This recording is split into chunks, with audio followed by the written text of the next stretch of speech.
Si aceptar un error amenaza la imagen que tienes de ti mismo, tu mente preferirá distorsionar la realidad antes que modificar esa imagen. Esa es la hipótesis. El autoengaño no es una mentira deliberada. No es que una persona se siente a inventar una historia falsa sabiendo que es falsa. Es algo más sofisticado. Es un mecanismo de defensa cuyo objetivo principal no es engañar al mundo, sino preservar la coherencia interna del yo. La mente humana prioriza la estabilidad de la identidad por encima de la verdad objetiva. Si una información contradice la narrativa que tienes sobre quién eres, soy responsable, soy buena persona, soy inteligente, siempre doy lo mejor, tu sistema psicológico experimenta una tensión interna. Esa tensión se conoce como disonancia cognitiva. La disonancia cognitiva no es simplemente incomodidad, es una amenaza estructural a la identidad. Y cuando esa amenaza aparece, el cerebro activa estrategias automáticas para reducirla. Una de esas estrategias es la racionalización.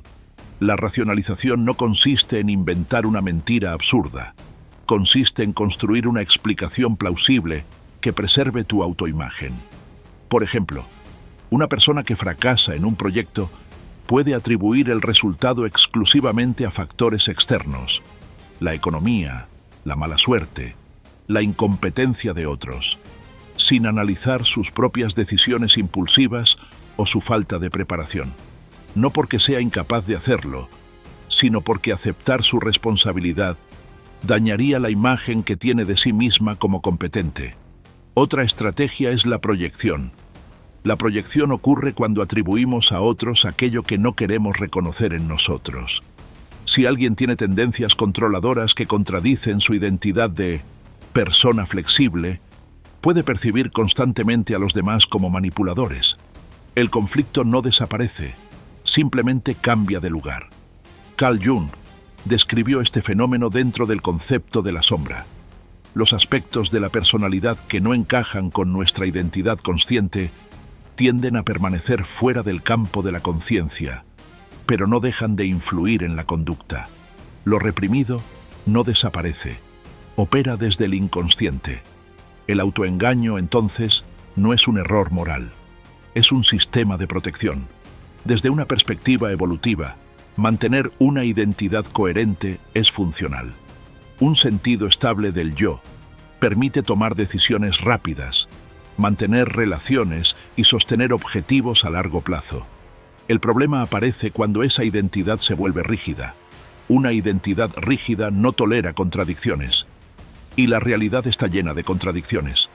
Cuando una persona se percibe como justa, cualquier conducta egoísta genera disonancia. Cuando alguien se define como fuerte, cualquier emoción de vulnerabilidad se convierte en amenaza.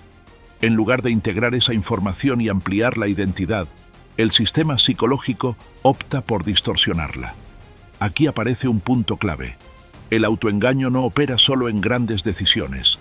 Opera en microjustificaciones diarias. No hice ejercicio porque estaba muy cansado. No llamé porque tampoco me llamó. No avancé porque no era el momento adecuado. Cada frase puede ser parcialmente cierta. Pero el análisis clínico no se detiene en la superficie de la explicación. Examina la función que cumple. ¿Protege una identidad? ¿Evita una emoción? ¿Reduce una sensación de incompetencia? El autoengaño funciona como un amortiguador emocional. Reduce el impacto inmediato de la culpa, la vergüenza o la inseguridad. Sin embargo, ese alivio tiene un costo. Impide la corrección del comportamiento. Si la causa real nunca se reconoce, el patrón se repite. La repetición no es casualidad, es coherencia interna. Una persona que se percibe como víctima tenderá a interpretar eventos ambiguos como confirmación de esa identidad. Una persona que se percibe como incomprendida tenderá a seleccionar evidencia que refuerce esa narrativa. No es una conspiración consciente, es un sesgo de confirmación orientado a preservar el yo. Aquí es donde el autoengaño se vuelve estructural. No solo explica decisiones pasadas, empieza a moldear percepciones futuras. El cerebro filtra información, amplifica aquello que confirma la identidad y minimiza lo que la contradice. Este proceso ocurre de forma automática, y cuanto más tiempo se mantiene, más difícil resulta detectarlo. El autoengaño no grita, no se presenta como una mentira evidente, se siente razonable. Ese es su rasgo más peligroso. En esta primera parte hemos establecido el mecanismo: identidad, amenaza, disonancia, defensa, distorsión. La pregunta que queda abierta es inevitable. Si el sistema está diseñado para proteger la identidad, ¿cómo se manifiesta en la vida cotidiana? ¿En qué áreas suele operar con mayor intensidad? Eso es lo que analizaremos a continuación. Si te está gustando el vídeo, dale me gusta y comparte el vídeo. Continuemos. Si el autoengaño es un sistema de protección de la identidad, entonces debemos preguntarnos algo incómodo. ¿En qué momento se activa con mayor fuerza? La respuesta es clara desde el análisis clínico. Se intensifica cuando está en juego el valor personal, relaciones, trabajo, estatus, competencia, moralidad. No nos autoengañamos sobre lo irrelevante. Nos autoengañamos sobre aquello que sostiene nuestra autoestima. En el ámbito relacional, por ejemplo, el autoengaño suele adoptar la forma de reinterpretación selectiva. Una persona puede ignorar señales evidentes de desinterés porque aceptar la realidad implicaría cuestionar su valor. En lugar de reconocer que la otra parte no está comprometida, construye una narrativa alternativa. Está ocupado, está pasando por un momento difícil. Yo debo ser más comprensivo. No es ingenuidad, es preservación del yo. En el ámbito profesional ocurre algo similar. Cuando alguien fracasa repetidamente en un mismo patrón, malas decisiones financieras, conflictos constantes con superiores, abandono de proyectos, la explicación suele orientarse hacia factores externos. El entorno se convierte en el responsable permanente. El problema de esta estrategia es que genera una ilusión de coherencia. Si el mundo es el problema, el yo permanece intacto, pero el patrón persiste. Aquí aparece otro elemento clínico importante: el beneficio secundario. El beneficio secundario es aquello que el autoengaño protege indirectamente. No solo evita una emoción dolorosa, también mantiene una posición psicológica conocida. Por ejemplo, sostener la narrativa de víctima puede ofrecer una forma de legitimación emocional. Evita asumir responsabilidad plena y al mismo tiempo justifica la inacción. Renunciar a esa narrativa implica enfrentar algo más difícil: la posibilidad de que el cambio dependa de uno mismo. La mente evalúa costos, y muchas veces el costo emocional de aceptar la verdad es percibido como más alto que el costo de mantener la distorsión. Este fenómeno está profundamente relacionado con lo que Leon Festinger describió como disonancia cognitiva. Cuando dos creencias, o una creencia y una conducta entran en conflicto, la mente no siempre cambia la conducta. Con frecuencia, modifica la interpretación de los hechos para restaurar la coherencia.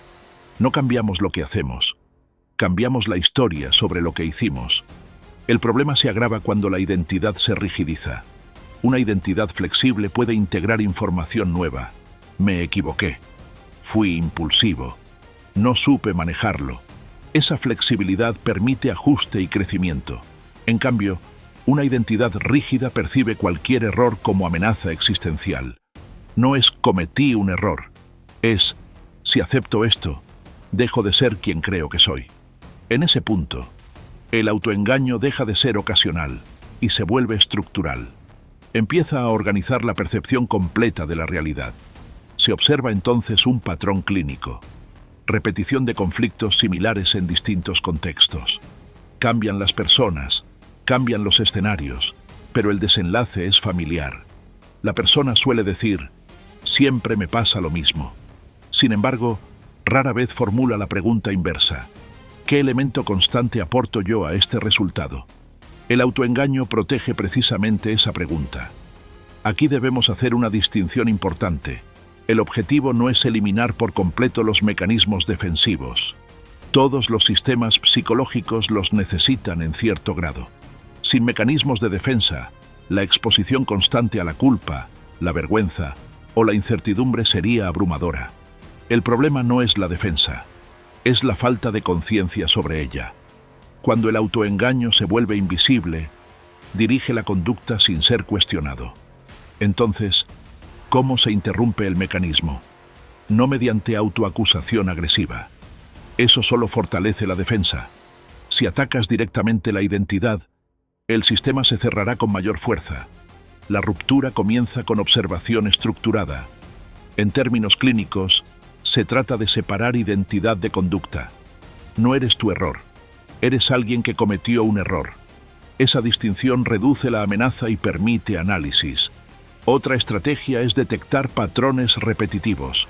Si una explicación aparece con frecuencia idéntica ante distintos eventos, los demás no me entienden. No era el momento, no era el lugar correcto. Conviene examinar la función que cumple esa narrativa. La pregunta correcta no ¿es cierta esta explicación? La pregunta es, ¿qué protege esta explicación? Cuando una persona empieza a formular esa pregunta con honestidad, el autoengaño pierde estabilidad. Pero el proceso es incómodo. Aceptar responsabilidad real implica atravesar vergüenza, incertidumbre y, en ocasiones, duelo por la imagen anterior de uno mismo. Es un pequeño colapso identitario, y no todos están dispuestos a atravesarlo. Por eso el autoengaño es tan persistente. No es debilidad intelectual, es resistencia emocional. Paradójicamente, el crecimiento psicológico exige tolerar esa incomodidad. Implica permitir que la identidad se actualice. No se trata de destruir el yo, sino de ampliarlo. Una identidad más amplia puede decir, quería verme competente, pero actué con inseguridad. Me considero justo, pero fui egoísta. Me creo fuerte, pero tengo miedo. Esa integración reduce la necesidad de distorsión. En este punto, el autoengaño pierde su función dominante porque la identidad ya no es frágil. Puede absorber contradicciones sin desmoronarse. Y aquí está la conclusión clínica. El autoengaño no desaparece cuando descubrimos la verdad. Desaparece cuando la identidad se vuelve lo suficientemente flexible como para sostenerla. Si la identidad es rígida, la mente mentirá para protegerla. Si la identidad es flexible, la mente puede corregirse. La pregunta final no es si te autoengañas. Todos lo hacemos. La pregunta es otra. ¿Tu identidad es lo suficientemente amplia como para soportar una verdad incómoda? Porque si no lo es, tu mente seguirá haciendo lo que siempre ha hecho: protegerte, aunque el precio sea repetir la misma historia una y otra vez. Hay un vídeo que te puede gustar, está en la parte superior, descúbrelo de qué se trata. Nos vemos en ese vídeo.